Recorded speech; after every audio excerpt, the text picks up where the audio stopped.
Okay, now check. I do not know. Are we live? I don't know. Rocking back and forth. Dude, I'm with you on that. 100%. My family cup. We're back. We're back. HQ2, baby. And they thought this wasn't a legitimate business expense. They thought this wasn't a legitimate business expense. Get out of here. Get out of here. Oh, man. All right. So here's the deal. It is 9:56 a.m. in good old California, the Pacific West Coast. I'm driving home, or not home. Well, this home for sure. H2Q absolutely coming in super clutch. Insane amount of traffic. I got to drive past downtown. I'm like, okay, everybody's there that's going to be there. The freeway's not going to be crazy. Pfft, what an idiot. The freeway was crazy. There's crashes everywhere because everyone's like in this wild state of frenzy to see Jensen. Amit texted me last night too. Somebody got hit by the train right in front of his hotel room. I'm like, oh my God. So our boy Jensen is talking about 1 hour. So I think to that end, we should probably be a little bit fast. So I'm going to go ahead and hit this. Audio still good. Here we go. Here we go. So again, yes, thank you, Connie, for the good reminder. Guys, please, if you're not subscribed to the channel, we're trying. But it's not gonna, it's for nothing if we don't get some subscribers at some point. So if you could, it would mean a whole lot to me and the extended team. Totally love you. And we'll be here regardless. So start the show. Here we go. All right. So if you're new to the channel, again, what we do every Monday is kind of go through what do we have to look forward to this week? What happened coming into today? Today's Monday, and kind of like plan out what's on deck, what trades do we have, and why things are moving, and should we expect them to kind of move in the same direction? So again, today, biggest day of the week for now, GTC. The AI sugar daddy Jensen is going to report or going to do his keynote in about 1 hour's time. So we will try to be quick. Coming into today, there was actually some weekend headlines. U.S. is allowing the Iranian tankers. So there are tankers getting through the Strait of Hormuz. That's the short of the long. And it's good because there's so much, global oil supply there, which is why you're seeing oil down a little bit. Also, well, part of the reason. But at the same time, if you don't know, globally, there's a lot of other stuff going on. So Japan inks a $56 billion energy deal with the U.S. Tied to military drills. There's a lot of other stuff. We released, I think, about half of the U.S. Strategic petroleum reserves last week.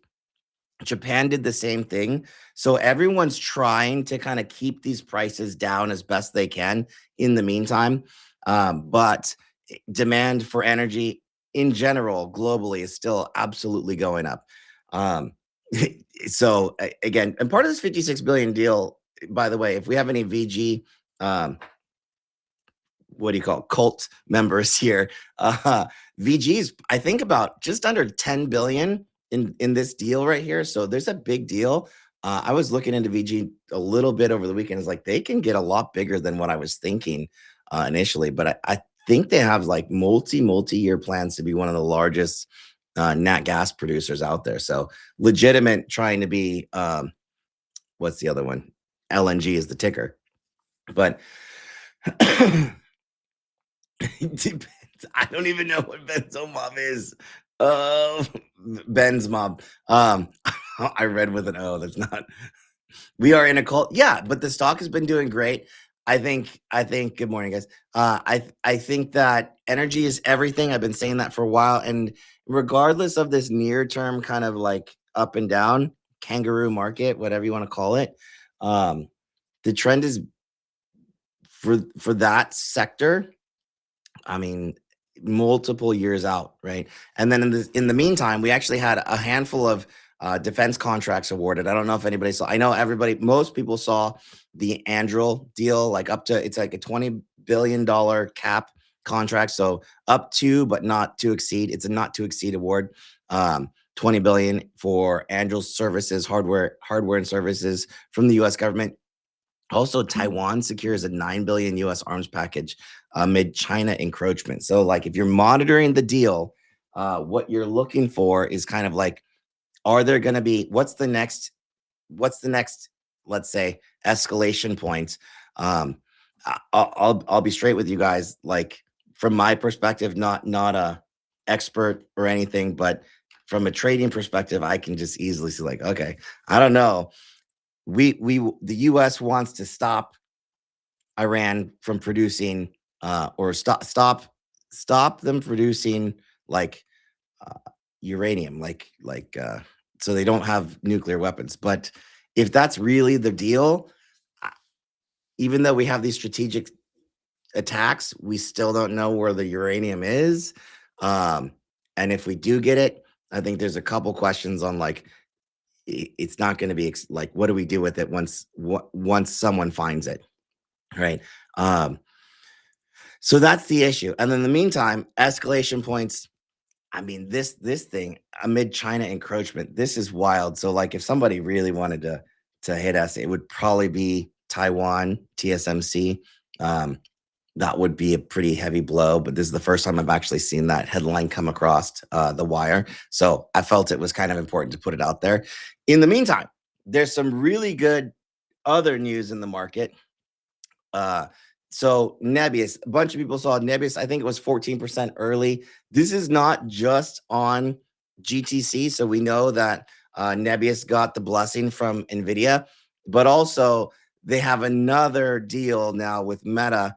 That's so it's Microsoft and Meta now, up to about $27 billion in infrastructure over the next few years.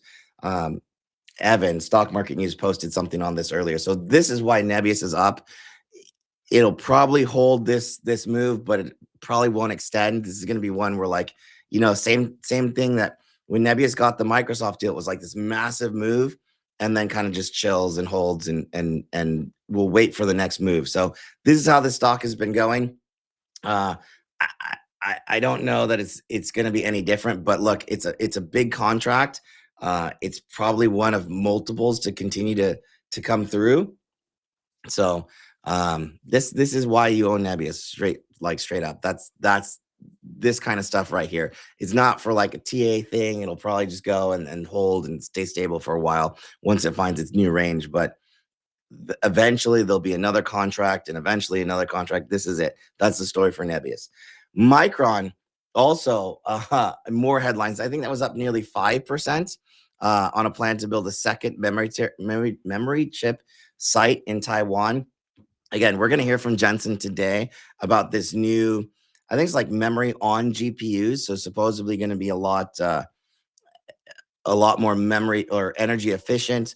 Hopefully uses less memory. We'll see. I don't know what that's going to do to the Micron or Western Digital type stocks right now. There's a lot of noise that's going to go around fiber. So if you're looking at our Corning, that one's up quite a bit today. Well, a little bit today. I feel like Jensen's going to be all blue skies and happy-go-lucky, as he should be, but the market's just going to be listening. What else is underneath this? What else can we do? CoreWeave, to grow, this CoreWeave story is a valuation story, so you'd have to figure that out. I think it's pretty expensive, but from a momentum perspective, yeah, I could probably bounce, but it depends on how it goes today. A lot of it will probably go, depend on how it goes today. I think near zero shot that Jensen doesn't mention CoreWeave, at least, but in what capacity? I think that's really TBD.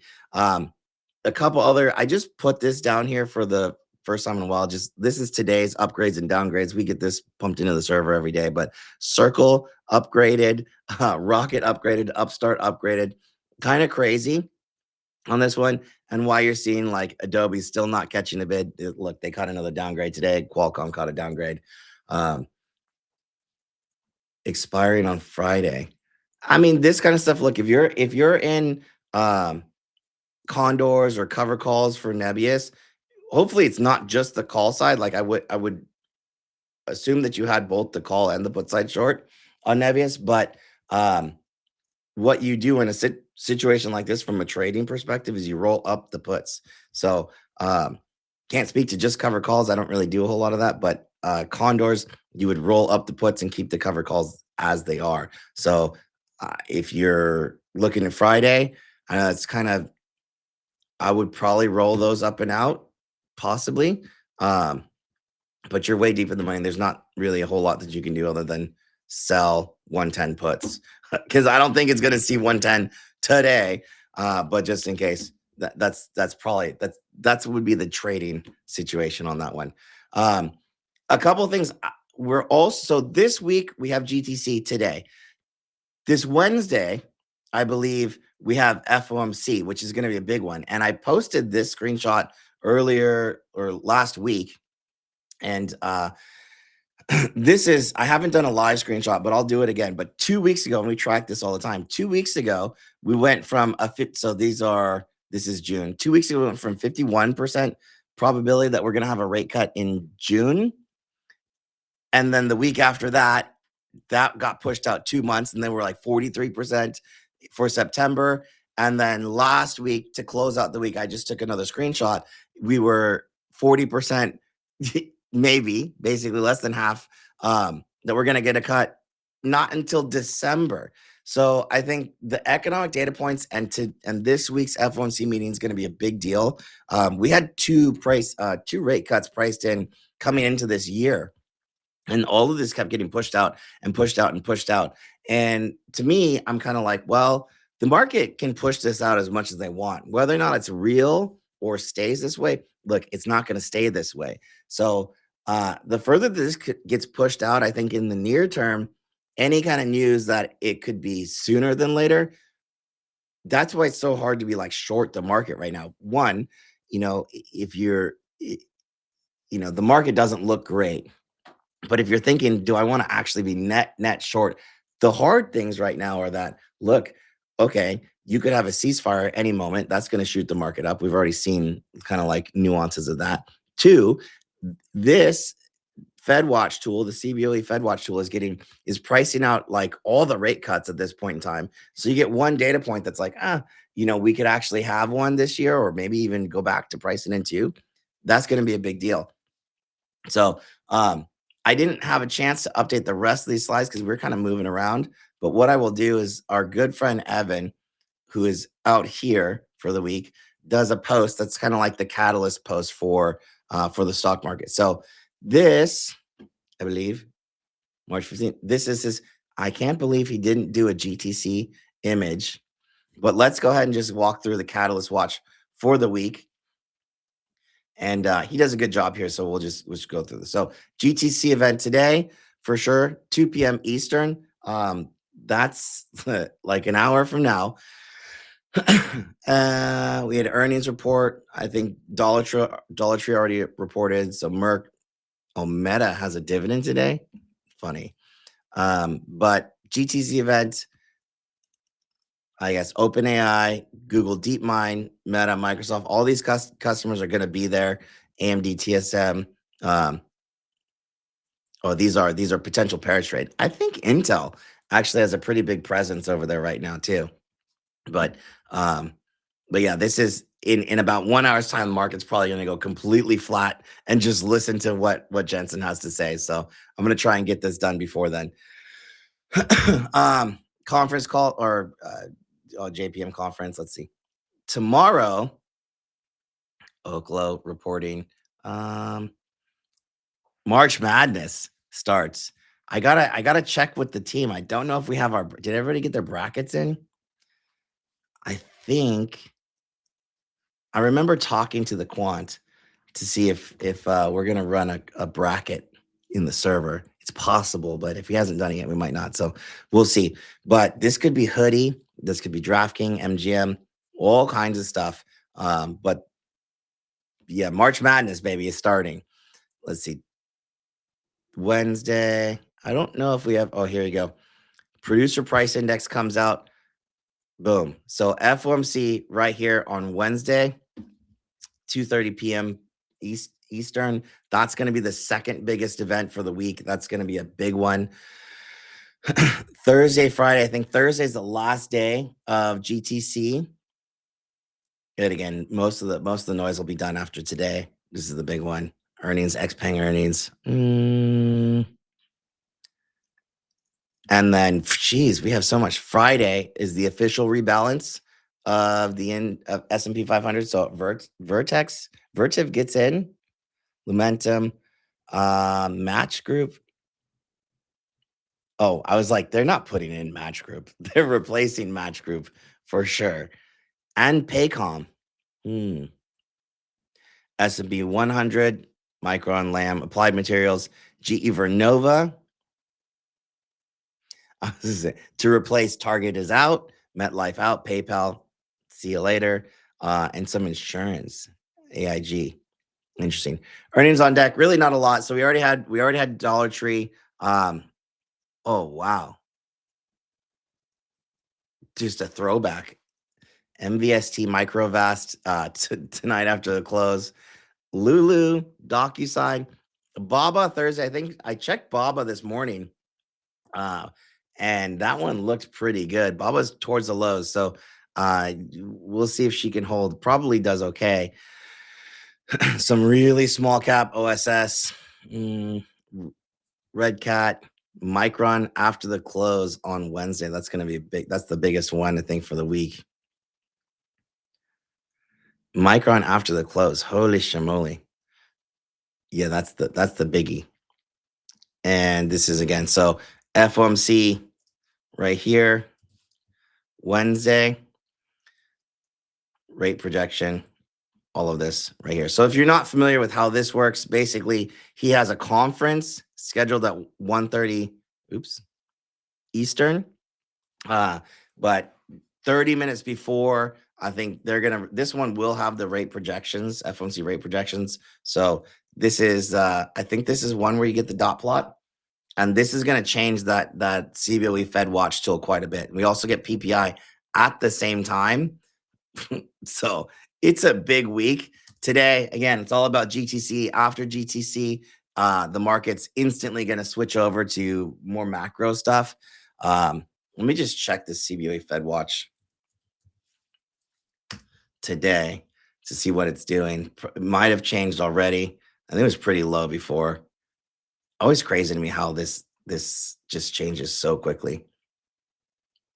No, this is the same. So 40%. 40% still the only cut for the entire year here is a 40% pricing that we maybe get it in December of this year. That's just so wild to think that that's where we are right now. And then 2027, it looks like they're talking about a 50 basis point cut. This is 25. This would be 50. But that's it. So one cut this year and maybe one cut at the end of the year. That's pretty wild, man, to think that we've gone so far. All right. So we'll take a look at that. I need one of the neon signs. I mean, I don't know. So I want to try to be fast. I'm actually moving pretty quick here. So I think I have time to check in with our friend. So let's go ahead and do that. I'm going to check in with Miss Cleo. She did send us a forecast this week. Trump is live. There's all kinds of stuff going on. But if you're trying to make sense of this, here we go. The legit astrology for the market. But let's take a look.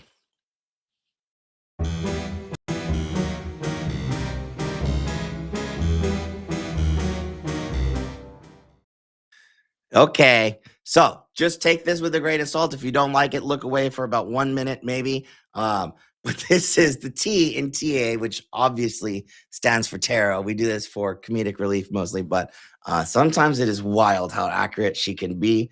But this is our friend, Miss Cleo. We call her. This is the way we get it. This is a theme card for the week. Yeah, I just don't. I didn't read this at all. This is just not a good. I just don't think that's a good look. It's not a good looking card. I don't know. And so today, what do we have? Temperance here. I have no idea what that means. Tomorrow's card, I just, that does not look good. I don't know what that's supposed to mean.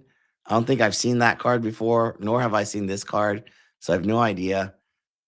What's in the, looks like there's somebody, I can't move this. Anyways, I was like, what's in the window up here? I have no idea. Um, that's all I can see is Tuesday's card. He's just jumping out at me. The Chariot, Queen of Swords, and the Lovers. Yeah, I mean, this is gonna be. I have no idea what to make of this at all. Four of Swords, and I got this guy ominously standing in the back. So what does she say? So Temperance. Or no, theme card is the Four of Swords. Six of Swords last week, leading us to a Four of Swords this week. Says quite a bit. Really? Okay. So I have no idea what it means. Since the 6 is a transition card, the problem with the 4 is that it symbolizes rest. It's also OPEX. I think it's OPEX again this week. I believe so. So usually like OPEX weeks is just like a lot of chop, chop, chop until the very end. Typically exposes the market to weakness. I take this as a chance to sit out. Since it's OPEX week. However, history says that this card isn't as negative as it seems. She does this. She's like, could be a little bit of this, could be a little bit of that. That's what you get when you get this stuff. It's seen more green days than red and even a trend day or two. So she has basically no clue. That's cool. Monday, Temperance Tower fell on Friday. It did. Yeah, we had a down day Friday. I was just trying to think about it. It was a down day Friday. Gave us a chance to rebuild if the setup is there. However, it may not happen here as in Monday. This card's, I think it did happen today. This card's specialty is chop and balance. Any large move is likely to be faded. It was a pretty large move that a lot of it did get faded this morning. I haven't seen the markets yet. We'll take a look at it together. I'm thinking of this as a consolidation day after a hard fall on Friday. It can trend and does about 25% of the time. So don't bet too heavy on mean inversion unless it shows up, which it kind of did. Tomorrow, though, this card represents spilled cups. This was the black ominous guy. Yeah. Top card is the bear funeral. You guys are so funny. This is what I'm here for. Never inverse the oracle. Oh, God. This card represents spilled cups tomorrow. So if you're thinking about GTC, I don't know. My biggest concern, I'm looking at the CNBC in the background, is that it's a sell then use event, which quite frankly is how this would work, which may or may not hold, but we'll see. Loss of something recently gained. I see this as a reveal from red energy into green. Punishing late or greedy bears. Twist, Miss Cleo with the twist. She's like, a loss of something gained from the bears. All right. So it's the bears that are hurting here. Late or greedy bears, punishing the late or greedy bears. All right. Look for energy similar to what we see on Monday. If Monday is green, I still think we can see green here because bears will probably fade that too. Bears would fade that too, yeah. Wednesday, though, the Chariot. This card says to expect rapid movement, fast travel. Expect a lot to happen independent of where the markets close. I don't even know what that means. Expect a lot to happen independent of where the so intraday shenanigans is what she's. Oh, this is FOMC day. Yeah, a lot of intraday shenanigans on FOMC day. Morning and it like is all noise, nonsense. I mean, this is really like another like I don't know what's going to happen this week, man. Anything goes here. The best I can offer is that the energy regardless of a direction, should match that of the prior day. So use the overnight or morning sessions to gauge the sentiment. Okay. And then play slowly in that direction, being careful of back and forth. I hate FOMC weeks because, like, if you trade options at the index level, everything is like so expensive, and it just like your risk to reward is just so not there. So I usually sit it out until the on FOMC days. The key is to wait until the stream ends completely. Like, just wait until the stream ends, because everything in between and leading up to is definitely noise and nonsense. It's not until the stream ends that you see like a bigger move typically. And that's when the volatility kind of burns off for you option traders out there. So that's my PSA or public service announcement right now for the week. Thursday, though, we get a Queen of Swords. Note that we had a Queen of Wands last Thursday, okay, which led to a rather bloody downside day. We want to watch for indications that today brings more of the same. More of the same what? Bloody downside? So be on guard. All right. Otherwise, the standard way this card plays out is chop up both sides, but average a close 0.5% from the open. Call this a medium trend card. It also has an upside bias, so barring the instance of a 10% chance event, we should be safe to buy dips. Remember, she's a day trader, this Miss Cleo. I have learned that over the years, that she is not a swing trader, strictly day trader. Friday is the Lovers. This card binds the male and female spirits together in unity and harmony. Does that mean nothingness? Upside is that it reduces volatility. The downside is that it leaves the markets distracted and open to weakness. This is why this card has a red bias and rally should be sold. See what I'm talking about? Buy the dips and then sell the rally. She's not a swing, just strictly day trading. Recap. Is it OPEX? Yeah, she's such a crazy trader. Miss Cleo is like in and out. She's probably even a scalper, man. Is it? I think it is OPEX, but VIX OPEX for sure. So chop is likely, but that doesn't mean your positions are safe. I see a lot of intraday whipsaw action combined with some medium to low trend days. Intraday whipsaw action combined with some medium to low trend days. That is it. That's what she gave us. So that's the whole thing. All right. Well, that said, let's take a look at what the markets have for us. So this is the way I open my day. I kind of take a look.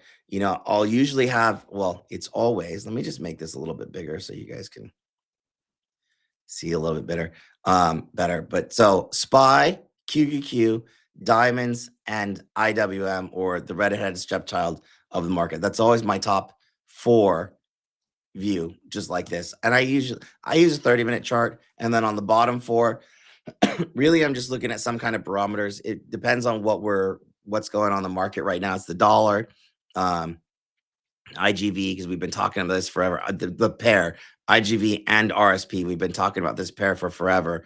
They kind of fell out of synchrony, or they were not synchronized. What I'm talking about.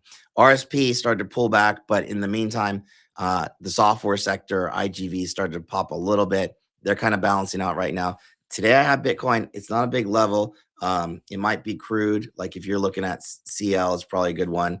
And someone in the chat had mentioned FCX. Like, I think while I was driving over here, I caught a headline, something about like London exchanges halting some metals contract. I don't know if that was right or not, but I remember seeing something about that a little bit ago. So I would still say the debasement trade is still on deck for sure.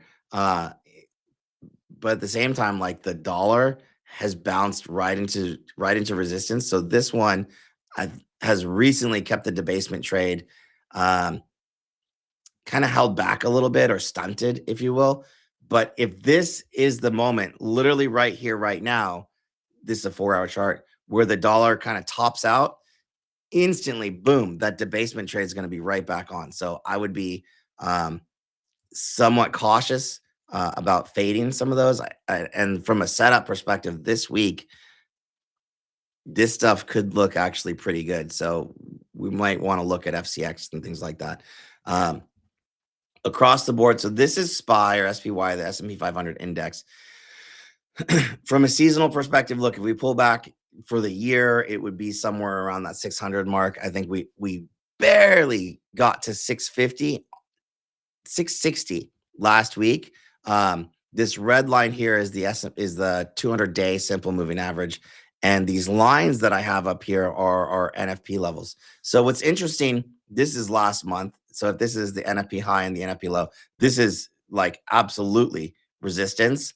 And then down here, this is March's NFP range.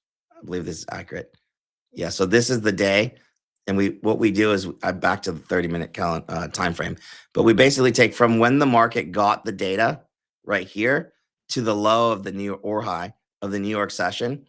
And this is where we are right now. So from a trend perspective, just as an aside, what I'm looking for is I'm looking for 2 to 3 day candles trading completely outside of this range. And there are days right now where this looks like it's very close to being an open above, and opening above and or below is super important. Same thing here. It looks very close, very close. I don't know where we are, and we have a close below. So if we have, which would actually mean in this case, I think this was an open above and a close below, but we're looking for multiples. Today, I think it's an open below just by a couple pennies, but it's very close. If we have a close below, this might be a 1-2 days, which means that on the fourth day, it's gonna be rough sailing for sure. This one here does not count, just as an aside. So you have an open above here, which would be like you're not going to break down.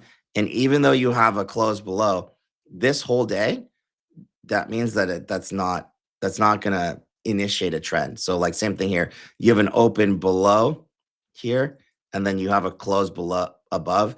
That just means you're going straight to the high. So what we're looking for, 2 to 3 days to trade completely outside of either below 669 or above 679, one of those two. If we do get the upside move in very short order, it should be to 689 very quickly.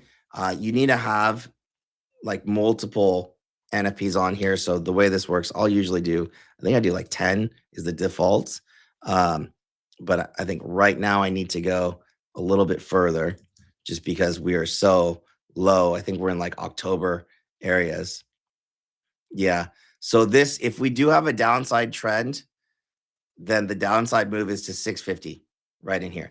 And that would be the trajectory, 650 for the first stop. And then trade complete, just FYI, that would be trade complete. If we can have an open, let's say tomorrow above 669, we'll probably be very quick to see 675 very quickly.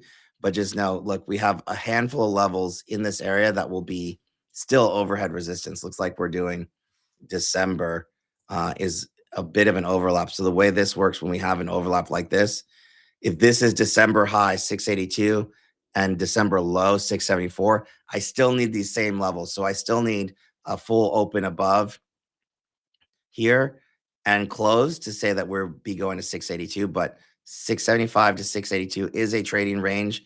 And then over 688 to 689 is another trading range. If you're looking at how the market would act in something like this, it might be a little bit like this, chop, and then eventually like that, if we actually can get out and through this. I don't know if we can. It's very much a wait and see market. It has been for a while. I don't think anything's changing on this perspective. Qs, on the other hand, slightly different. So I'm going to swap over to the Qs. And I just realized that you probably could not read any of these levels.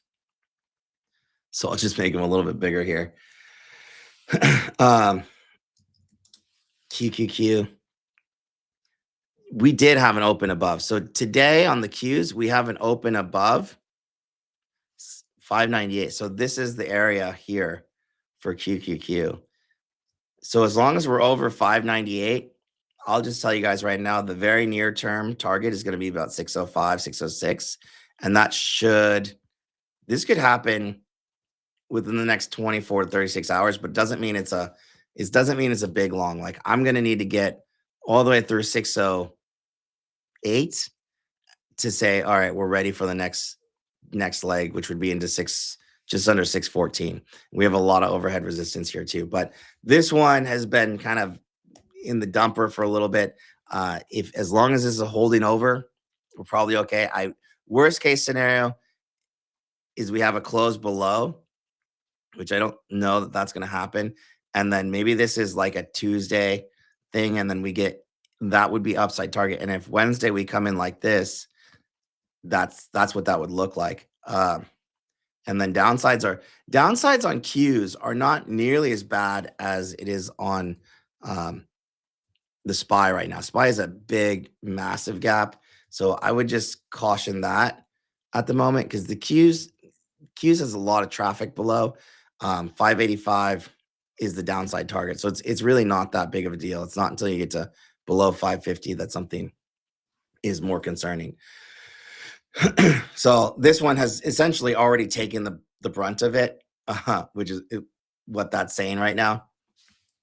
So I'm not, it's mostly SPY, and that would likely be reflected more in RSP. Across the board, as you look at them, they're all being held up by these little red lines, which are their 200-day simple moving averages, and they have their 20 and 50-day simple moving averages right above them. So for all of them, there's definitely overhead resistance. So like IWM here, diamonds here, Qs up here, SPY up here.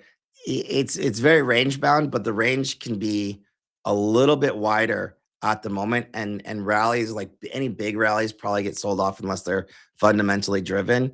But I would not expect, the best case scenario for this market would be to go sideways and then resolve itself higher later on.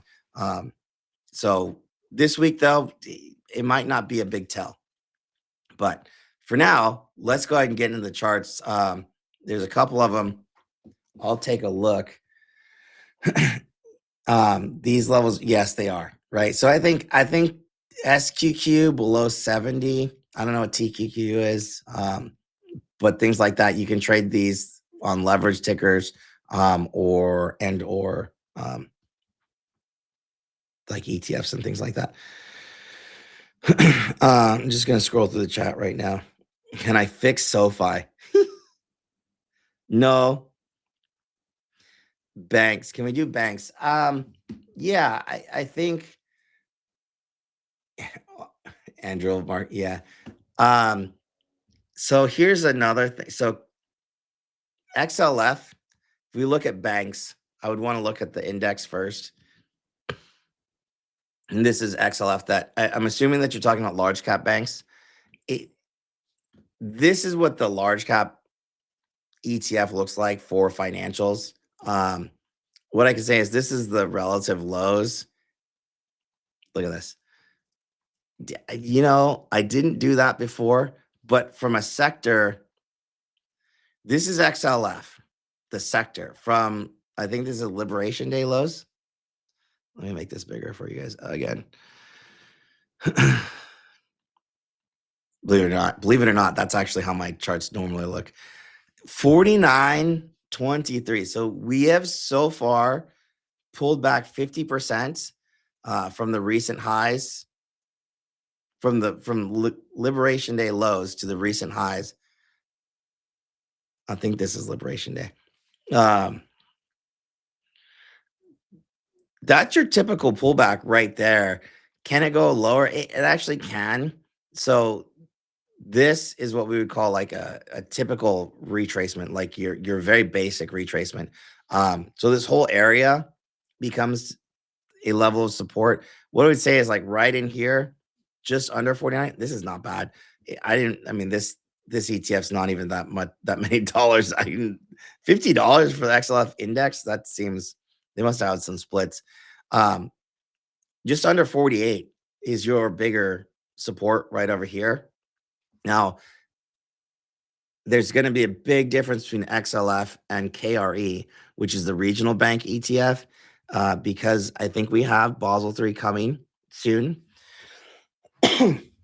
which will impact a lot of regulations and things like that for the large cap financials. Anybody managing over 100 billion, I think it is, in finances. So XLF is going to be probably negatively impacted by that. KRE, which is the regional bank ETF, a lot of these would not be at risk of that. This one has not pulled back nearly as much. That's probably why we're seeing some of the like relative strength here. But I don't think you could really look at Basel III without, or look at financials without thinking about that. The one thing that could happen is that it's pushed out and it's better than feared for the large cap banks. So I will say that it's probably a big thing. And if there's a lot of fear around the large cap banks post Basel III, it might actually be a long, just because, like, all right, well, we didn't know what's going on, now we do, and the market doesn't really like uncertainty. This one's been pretty broadcasted pretty widely. So I don't know how much the market's going to be taken off guard, caught off guards, let's say. But from a financials perspective, here down another 5-10% is probably where you would begin to accumulate. JPM sub 300, this is your best of breed. Let's do this. And your biggest, I believe, in the sector. Yeah, I mean, you have a little bit further to fall, but I just don't think this is a tough one. So can you get like small bounces? You can. This could bounce easily back to 300. You have a little bit of a retest here on this prior top. And then if I were to do one more thing, I'm just going to say, if this is the consolidation from the last one, and I believe we are going to be there. I think this trade from the extension, extension has hit all like that full technical extension. So right now you're kind of just retesting this prior breakout area, prior pullback area, which is right here. I'm going to zoom in a little bit more so you can see it a little bit better. But you had a break here, retest here, and then slowly kind of built some footing and actually was able to continue on higher. These are slower moving stocks. So I'd say that downside is legit going to be about 267. So if you like this stock, below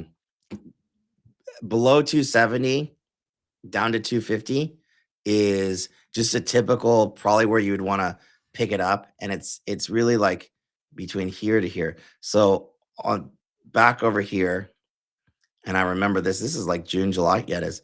This was a big consolidation and breakout point for JP Morgan. 268 is massive support. So if it breaches that, all right, I mean, massive, like on this chart, it's probably not a lot, but there was a ton of volume going out literally at this level. It spent a month trying to break out of this. And I only remember this so vividly because I was trading this or in this trade. 1, 2, 3, fourth time gets it, breached, little pullback, and then boom, you're out.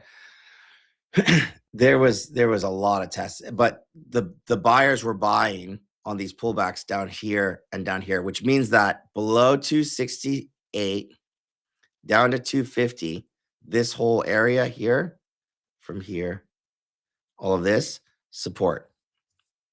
That's what that's going to mean. So do they immediately pick it up exactly at 267.50? I don't know. Probably not. But again, you got to monitor the situation with what's going on from the banking perspective and look at Basel III if you're not familiar with it. But over here, it's just okay. Anything like if you have a long enough time horizon on JP Morgan, sub 300 is probably fine. It's $770 billion market cap. This is one that's like, what's like Microsoft, right? So like Microsoft, as long as it's trending, it's good. But the second it loses a trend, it gets really choppy. Speaking of Microsoft, you should probably take a look. I don't hate this at all. That's not a bad look. So we are developing some serious support on Microsoft under 400, slowly but surely. This is about 40 days that it's been trying to build a base around that $400 level. That's more encouraging than not, actually. And there's a pretty, if I can think about this, this is the large cap of IGV, or software sector. Yeah, I don't hate this. I mean, it could fall lower to 370 or maybe even 325, but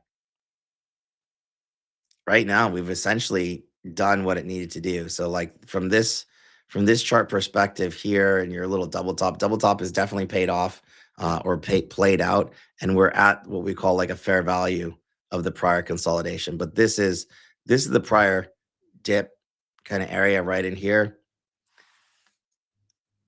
And this is where we've had support in the past, just under 400. Small little breakdown that could take you down here. But again, they built it back up, which means that this general area from here to here is your real support, just like that. And that's where people would get even more interested if I pull that up. I mean, that's what I mean. Like we could see 370, but it's probably a buy longer term down to 340. But honestly, this, you might not get it. Microsoft looks like, oh, it's going to give it to you. It's going to give, and then it doesn't. So I would just, this is one I will nibble at as we see like big red, as long as you have, multiple years, like you're not going to use this money for multiple years. You have no intention of selling this for, 3 to 5 years. I think you're going to be okay. But it can definitely go lower. For right now, this is a watch. And if you do get a bounce, the bounce is going to be about 425, give or take. It's where this can bounce up to, right into this area right here. So if a small little volume profile, we're building a high volume node here. This is this area before. So this becomes your major resistance. See this, where all this chop is right here. I'm going to turn that red.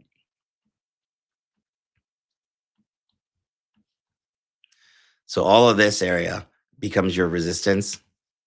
These buyers. So whoever bought back here, we'll see if they're like, weekends, I guess, or if they were buying more. But from here, and then we'll see if they become resistance. So if they sell on you, you'll know. And then higher resistance is right in here. So up to 425, this kind of becomes that little box. I can see where they sold over here in the past. So 418, just under 420 to 425. And I have a bearish retracement from that perspective at this point also, right in that little box with your 50-day simple moving average above it. So getting stuck in something like this, like a little traversing this area, would be ideal. And eventually, hopefully resolving up, you'd see 450. But this, without being catalyst driven, without like major headlines, it would still be range bound between that sub 400 up to 425 area is where I would expect resistance right there. I know someone mentioned SoFi, so we'll take a look. SoFi.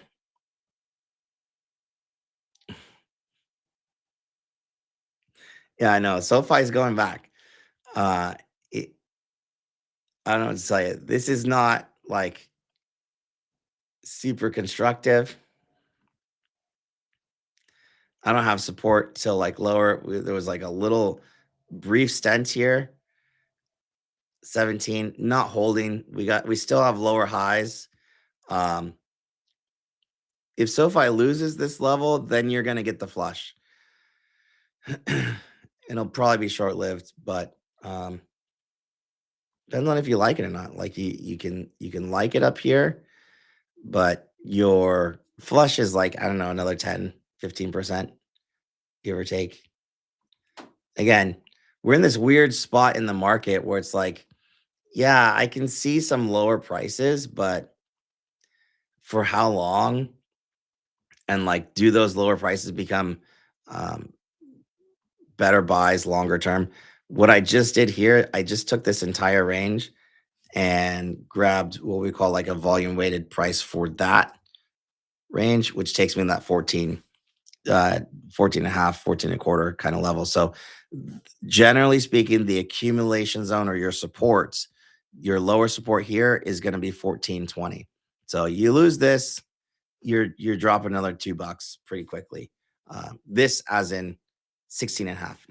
So if I lose this 16 and a half, quickly lower, I don't see a reason to step into this again, unless you're longer term, then you're probably okay. But for right now, it looks like it's going to try to get to that 16 and a half, which may or may not be strong support. It probably takes a couple times to test that.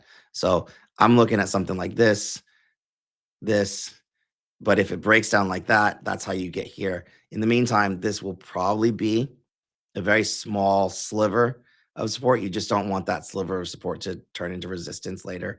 And you want that 17 and a quarter, if you get there, to hold to push you back up to 20.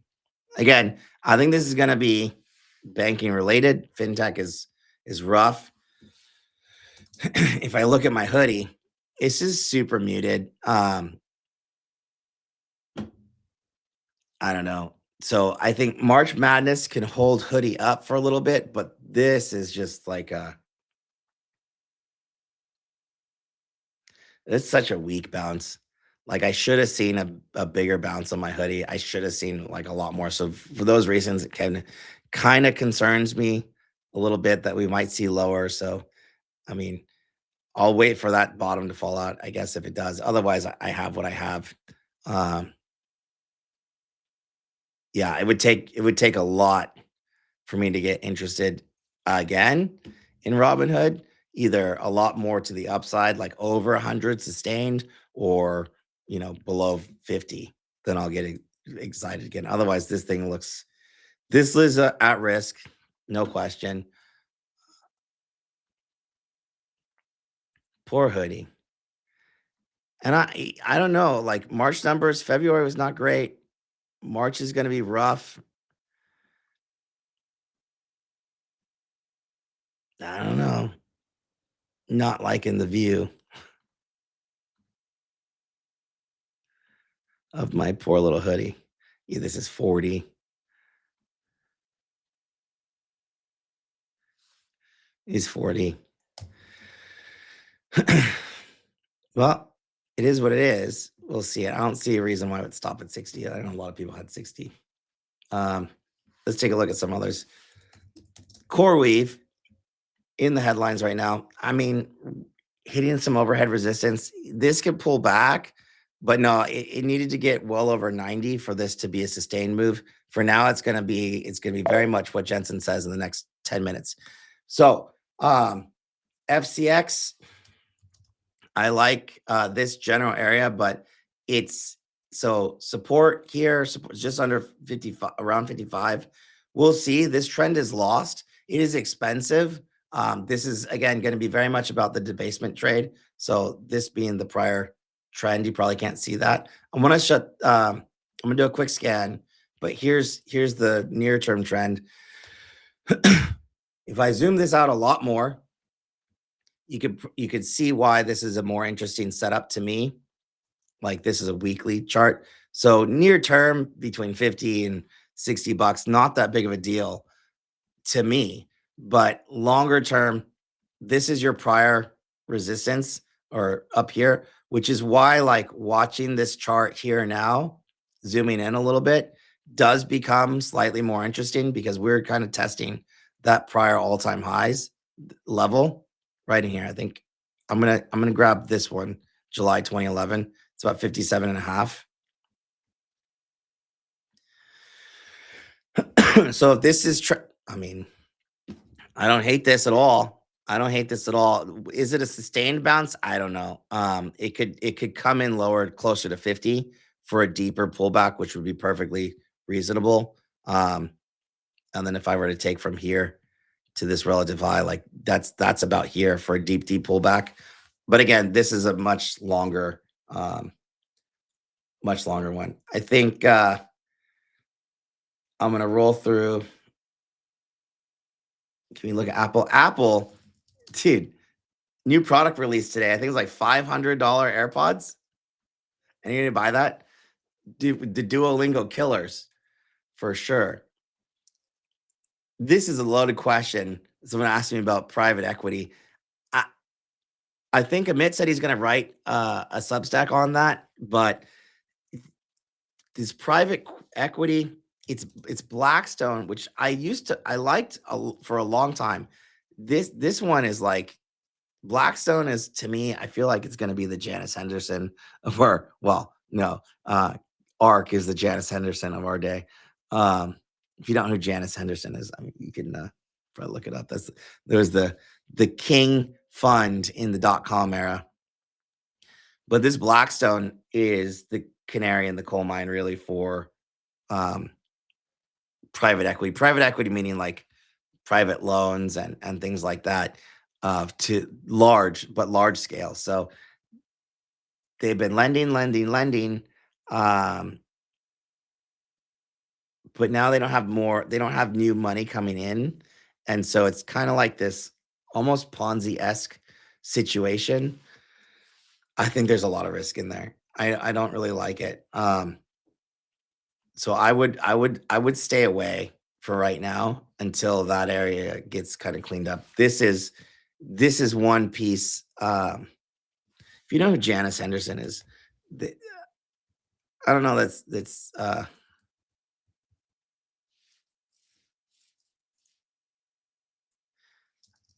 let me see. I need the actual ETFs. They run a bunch of ETFs right now. Group.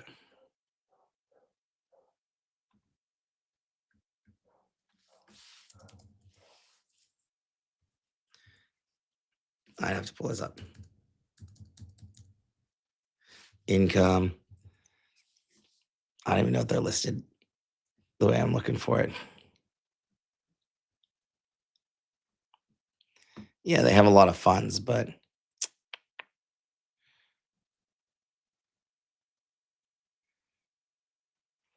I don't think they're. Can I actually get a ticker on Janus?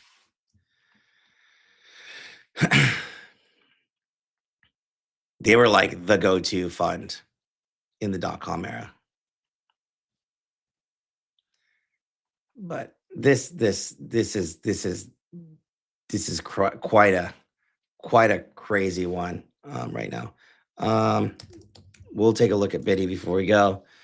Bitcoin still 69K was that prior all-time high from here, and like this general support area that we're looking at from the pullback perspective, it's into a technical support area. The question I think here is like, does it legit get out? It looks like you're getting out right now. So to 86s, which I had anyways on the chart, doesn't really matter, this stuff.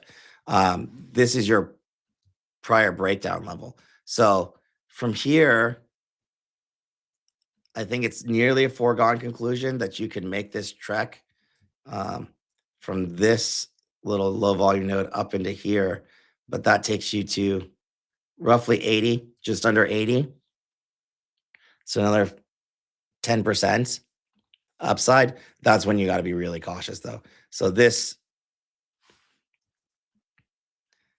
all comes through. We're kind of retesting something like this, but a little bit higher. You got to be cautious. I think you could be long Bitcoin for the long term. I think it's totally fine. But this area here, this prior like double bottom, let me just snap it real quick, like a legit line. Right here, it looks very small on my screen, but it's this. We had we call this a wick on the candles, right around 75, just under 75. That was where they last bought. So if there were people here stuck, then they might turn into sellers, but that's that kind of little thing that we're running into right now. So we'll see. This to me has to get over 75. And if it does, cool, then we can see mid 80s on this next push, but that's it. Then you're going to run into upper resistance, like mid 80s up to 90s. But for now, what's true at this moment in time, she's done going down. And that's really good. I thought it could be like another kind of wick out. This is just Ethereum, same kind of thing. Done going down 18 and change right here. This is a better setup than it was over here, quite frankly, to get back up. This is a much better setup to do that. And this push over is much better as well. So the resistance area, we're going to run into this prior consolidation that was just about 25. We should see that up to 26.5, at which point that's going to be that prior resistance or prior dip buyers. So I think this can get up to just over 25, and then we'll have to see. It's going to be very much about, like, does this hold? Ethereum, from a range perspective, is very familiar with this range. We've had this kind of prior consolidation here, here, clearly here, and the dip buys like in this area